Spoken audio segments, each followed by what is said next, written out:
Front Desk by Kelly Yang. Hi guys, today we start our next book, The Front Desk by Kelly Yang. I don't know if you got a chance to check out her website, but it's awesome. She talks about her real life experiences and how she based this book on her life and how she explained her life growing up to her child. So if you get a chance, look at that site that I posted. But I'm going to share a little bit about her life so you have a little bit of a background before you begin the book. So I'm going to read directly from her website. She has the real story. When I was little, I had an enormous secret. My parents and I were first-generation struggling immigrants from China.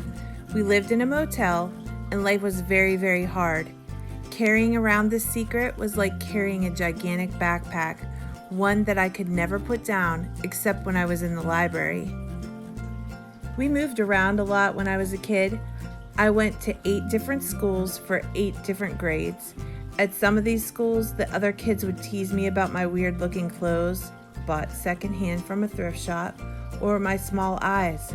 I remember hiding in the library during lunch, crouching in between the aisles, hoping the librarian wouldn't see me because we weren't really supposed to be in the library at lunch. The librarian, of course, saw me. She came over, smiled at me, no judgment, and handed me a book. From then on, I went to the library every day. What started out as my sanctuary, the only place I truly felt completely safe, quickly became so much more. Immersed in the pages of a book, I could be anyone. I could run alongside Lucy in Narnia and swim the chocolate lake in Willy Wonka's chocolate factory. It didn't matter that my parents and I worked 7 days a week, or that my last vacation my family took was coming here to this country. I could travel the world, be anyone, and do anything. After I read each book, the wonderful librarians in my school would sit down with me and chat with me about it. They would ask me questions that nobody ever asked me before. Questions like, how did you feel after reading this book? And did the ending make your heart sing? I was so moved by their questions and their interest in me. It made me want to read more, and I devoured book after book. I felt smart in the library, whereas in class sometimes I felt a little dumb, particularly when we had to read out loud, which I wasn't very good at. Or we were given a difficult award-winning book, which for some reason I just couldn't understand. On those days, I would shrink in my seat, wondering if I would make it out of the motels. I did make it out of the motels. I went to enter university at the age of 13 and graduate from UC Berkeley and Harvard Law School. I owe it all to the heroic librarians of this country who looked at me and didn't see a poor motel girl with messy hair and tattered pants. They saw a girl with potential, a girl with promise in English, a language she wasn't born with, but through her kind, patient guidance, picked up and embraced as her own. The librarians saw something in me my own parents did not see. That is the only reason I am where I am today. I am living walking proof in the power of libraries and librarians to change lives. And now, as an author, I am so proud to be giving back, writing accessible and important books with diverse characters so that all children can see themselves in books. I hope my books bring hope and comfort to children of all walks of life, just as librarians in my school brought me.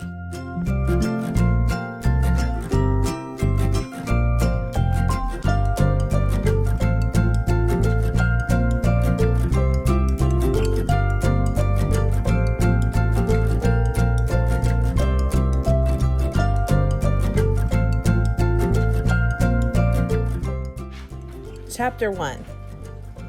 My parents told me that America would be this amazing place where we could live at a house with a dog, do whatever we want, and eat hamburgers till we were red in the face. So far, the only part of that we've achieved is the hamburger part, but I was still holding out hope, and the hamburgers here are pretty good. The most incredible burger I've ever had was at the Houston Space Center last summer. We weren't planning on eating there. Everybody knows museum food is 50,000 times more expensive than outside food. But one whiff of the sizzling bacon as we passed by the cafe and my knees wobbled.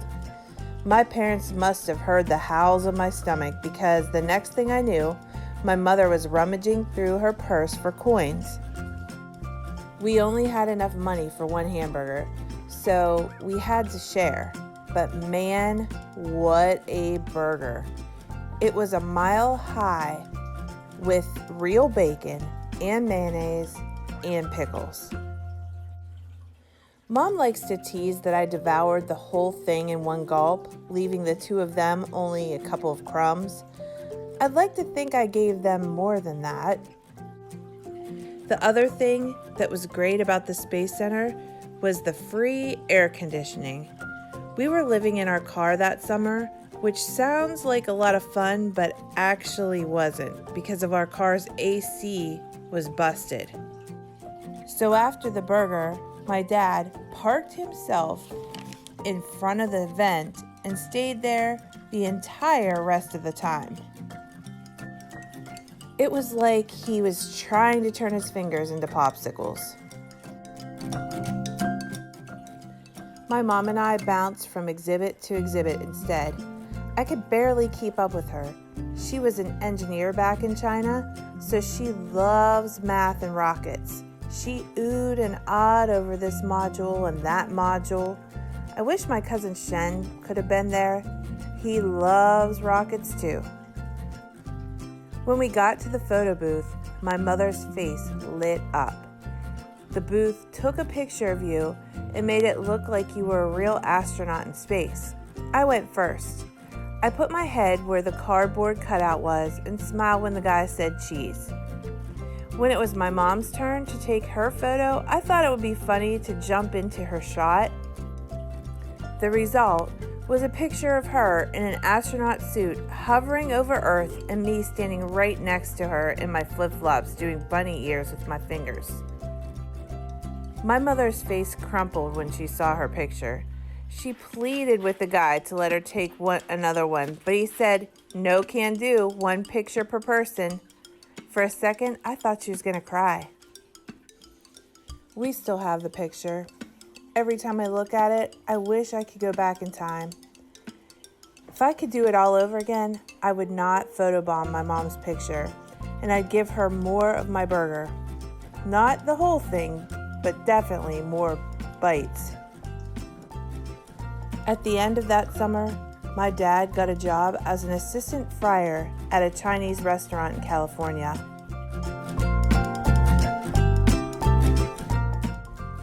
That meant we didn't have to live in our car anymore, and we could move into a small one-bedroom apartment.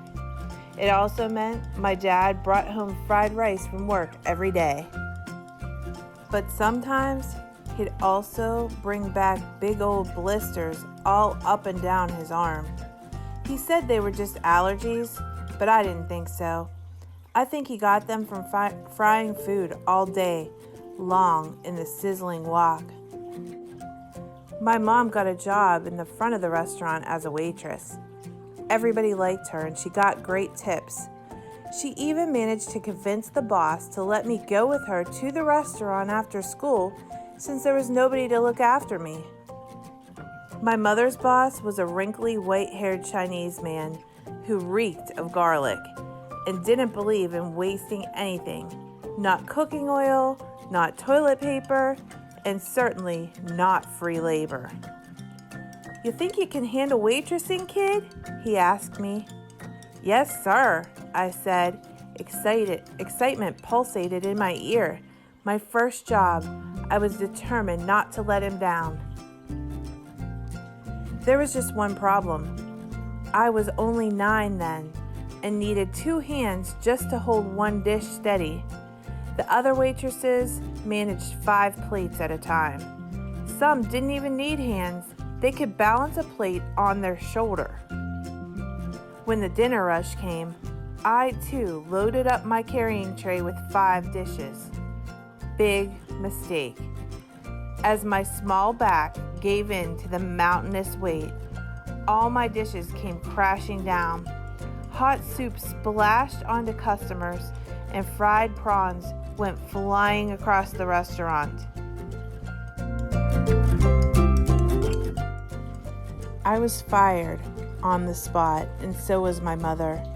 No amount of begging or promising to do the dishes for the next gazillion years would change the owner's mind. The whole way home, I fought tears in my eyes. I thought of my 3 cousins back at home. None of them had ever gotten fired before. Like me, they were only children as well. In China, every child is an only child, ever since the government decided all families are allowed only one. Since none of us had siblings, we were all our siblings. Leaving them was the hardest part about leaving China. I didn't want my mom to see me cry in the car, but eventually that night, she heard me. She came into my room and sat on my bed. "Hey, it's okay," she said in Chinese, hugging me tight. "It's not your fault." She wiped a tear from my cheek. Through the thin walls, I could hear the sounds of husbands and wives bickering and babies wailing from the neighboring apartments, each one as cramped as ours. "Mom," I asked her, "why did we come here? Why did we come to America?" I repeated. My mother looked away and didn't say anything for a long time. A plane flew overhead, and the picture frames on the wall shook. She looked in my eyes. "Because it's freer here," she finally said, which didn't make any sense. Nothing was free in America. Everything was so expensive. "But Mom..." "One day you'll understand," she said, kissing the top of my head. "Now go to sleep." I drifted to sleep, thinking about my cousins and missing them and hoping they were missing me back. After my mother got fired from the restaurant, she got very serious about job hunting. She called it getting back on her horse. It was 1993, and she bought every Chinese newspaper she could find. She pored over the job section with a magnifying glass like a scientist. That's when she came across an unusual listing.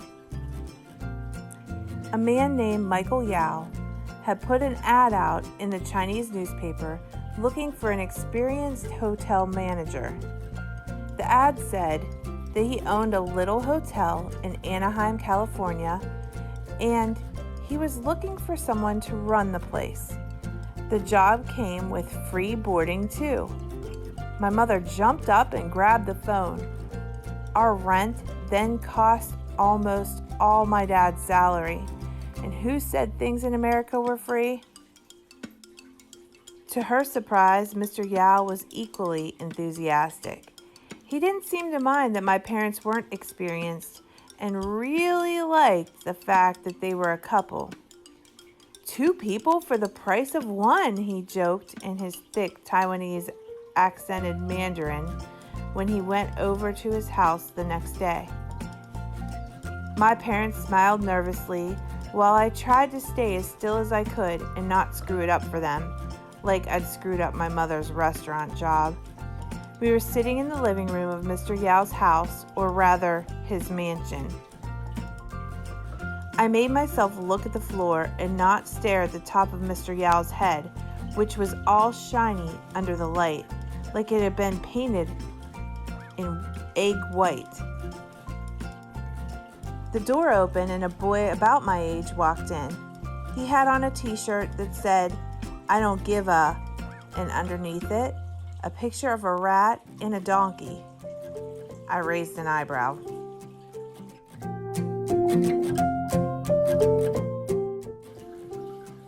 "Jason?" Mr. Yao said to the boy. "Say hello." "Hi," Jason muttered. My parents smiled at Jason. "What grade are you in?" they asked him in Chinese. Jason replied in English, "I'm going into 5th grade."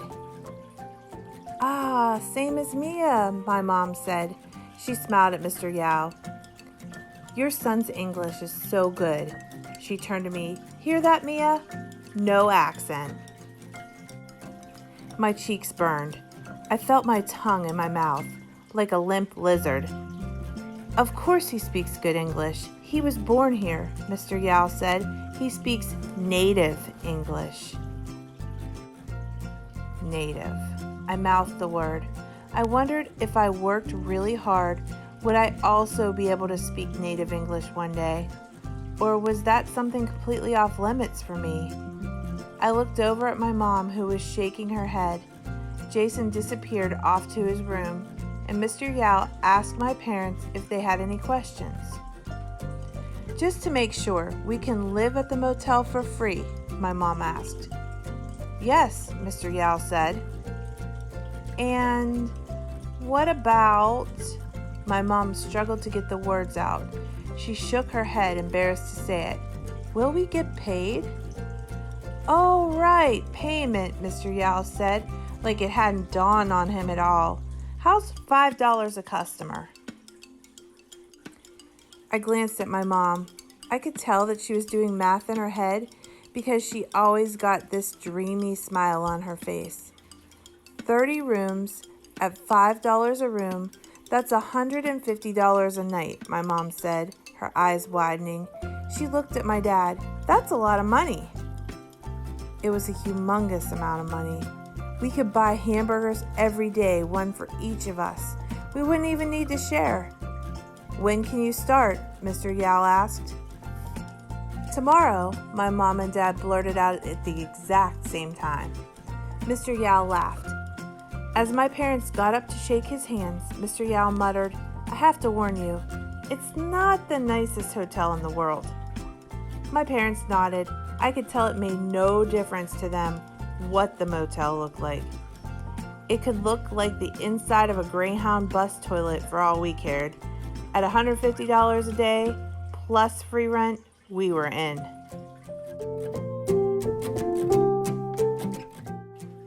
Chapter 2.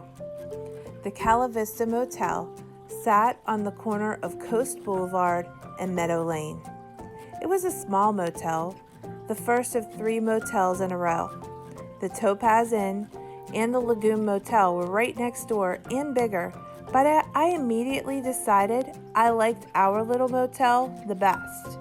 With its creamy walls and red doors, it looked warm and inviting. I looked up at the sign and read the words, low rates, cable TV, Disneyland just 5 miles away. Excitedly, I asked my parents if that meant we could visit and go on all the rides. We probably could, my mom said.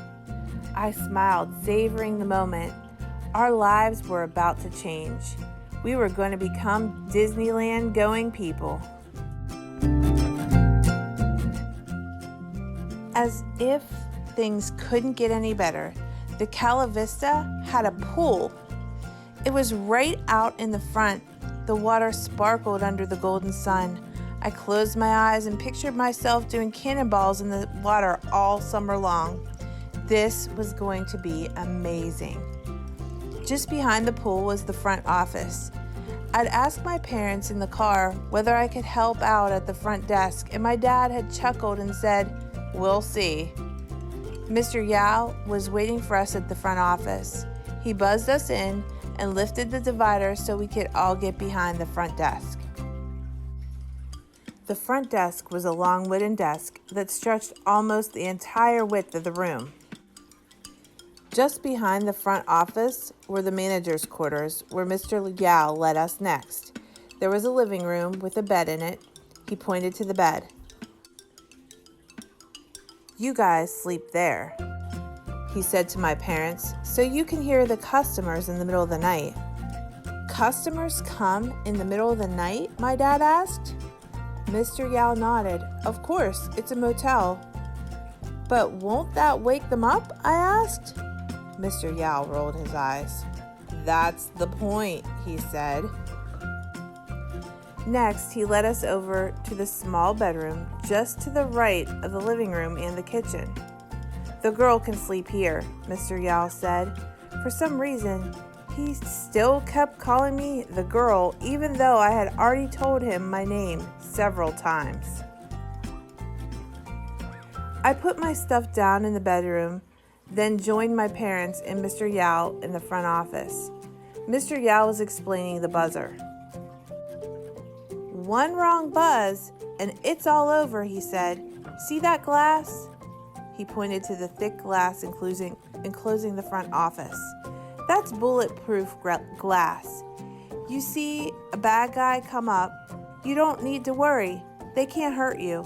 But if you press this buzzer," he put his fingers on the buzzer just under the front desk, and a loud buzz roared.